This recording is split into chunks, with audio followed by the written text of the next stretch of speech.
માનનીય director madam, Acharya Shri, વંદનીય ગુરુજનો તથા આ શાળામાં અભ્યાસ કરતા વાળા વિદ્યાર્થી મિત્રો, આજનો મારો વિષય છે સંચાલન.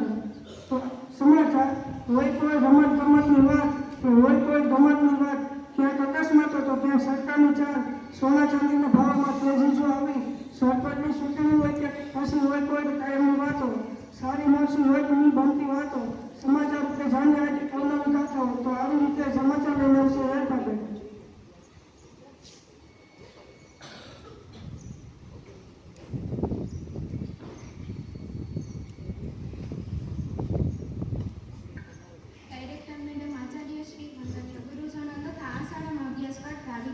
આજનો મારો વિષય છે સમાચાર. નંબર 1. યુકેના વર્ક વિઝાની લાલચ આપી 2 પરિવાર સાથે 45 લાખની છેતરપિંડી. નંબર 2. રગ્બી ચેમ્પિયનમાં ગુજરાતની ટીમની વિજયની શરૂઆત. નંબર 3. ગોઠવાડના વસ્તડી પાસે ડાયવિઝનની જળ સમાધિથી 40 ગામોને હાલાકી. નંબર 4. ખંભાળિયા તાલુકાના સલાયામાં રેલવે લાઇન નાખવાના પ્રશ્નને કલેક્ટર અને ડીઆઈએમની બેઠક. ત્યારબાદ શ્લોક. એક વિશ્વ તમે મને જીવનરત્ન સાથી બનશો ને, રામ રૂપી અવતાર તમારો મારા પણ હશો ને, એક વિશ્વ તમે મને સુખ દુઃખનો વારે રહેશો ને, વરાળ અવતાર તમારો મારી સુખી ધરતીમાં તમારા ચરણોનું ધૂળ લગાડશો ને, એક વિશ્વ મારા પણ સાથી બનશો ને. તો આવી રીતે ગીતાજીનો શ્લોક લઈને આવશે મોટા ભાઈ.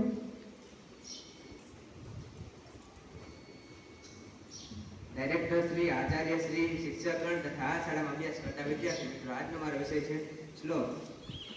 ઉપર કહેલા બે સાધનોનું પરિણામ એક હોવાને કારણે એ બંને ખરેખર તો અભિન્ન માનવામાં આવ્યા છે, પરંતુ સાધન કાળમાં અધિકાર ભેદને લીધે બંને માર્ગ જુદા જુદા જણાવવામાં આવ્યા છે.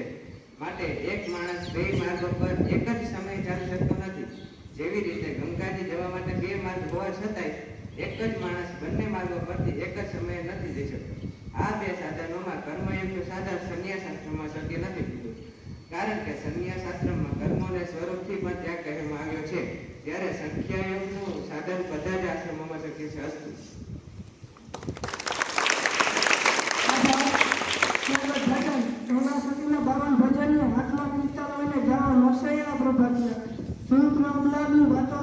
મૂર્તિમાં સમાયેલું મીરા ભજનરૂપી બાણ કે રામબાણ હોય જો જીવનમાં, તો ઉતરીએ ભાવ બાદ આ માયાસી જીવનમાં. તો આવી રીતે ભજન લઈને આવશે છે. માનનીય ડાયરેક્ટર શ્રી, આચાર્ય શ્રી, વંદનીય ગુરુજનો તથા આ શાળામાં અભ્યાસ કરતા મારા વિદ્યાર્થી મિત્રો, આજનો મારો વિષય છે ભજન.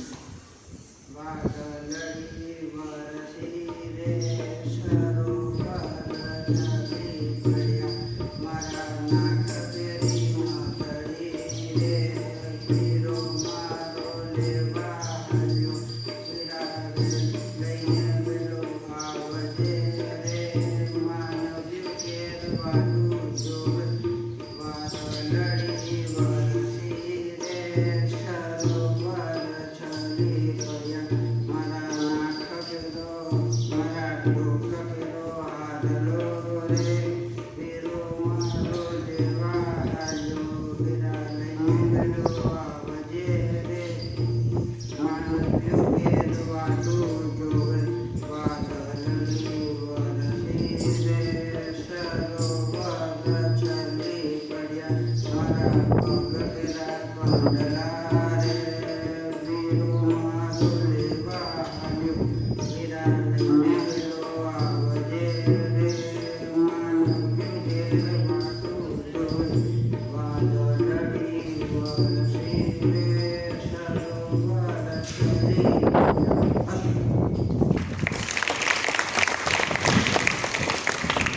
આભાર.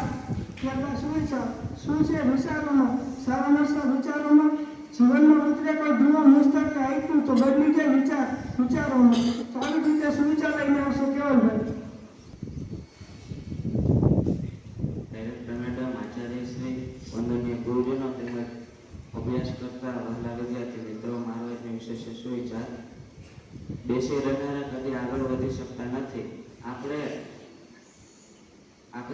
બેસી રહેવું ન જોઈએ. આપણે હંમેશા પ્રવૃત્તિમય રહેવું જોઈએ. આળસ કરવી જોઈએ નહીં. જે લોકો બેસી રહે છે તે કદી સફળ થઈ શકતા નથી. તેથી જ કહેવાયું છે કે આળસ માનવીનો સૌથી મોટો દુશ્મન છે. આળસ માનવીને કદી પણ આગળ વધવા દેતો નથી અને તેને સફળ બનાવી શકતો નથી. તેથી આપણે બેસી રહેવું ન જોઈએ અને હંમેશા પ્રવૃત્તિ રહેવું જોઈએ. આભાર. ત્યાર તો જાણવું જોઈએ. જાણ્યા જાણ વાતોમાં મન મારું ખેંચાયું, કયું પક્ષી નાનું ને કયું પ્રાણી મોટું, મન મારું લલચાયું. દેશ સેવાની વાતો હોય કે હોય આત્મારૂપી પ્રસંગો, જાણવા જેવી વાતો. તો આવી રીતે જાણવા જેવું લઈને આવશે કેવા ડાયરેક્ટર શ્રી આચાર્ય શ્રી ગુરુજનો તથા આ શાળામાં અભ્યાસ કરતા વિદ્યાર્થીઓ આજનો મારો વિષય છે રામાયણ. જેનું ઈડન ગાર્ડન છે, જેમાં ઈડન ગાર્ડન છે તેમ કોલકાતામાં આવેલું છે. બીજું માનવ શરીરનું બેનસીનું કંકર પાણીનો બનેલો છે. વ્યવસ્થિત અને શાંતિથી બોલે એટલે બધા સમજી શકે. માનવ શરીરમાં 650 સ્નાયુઓ છે. ઘોડા ઉપર ઉગમ થાય છે. ઉગમ પોતાનું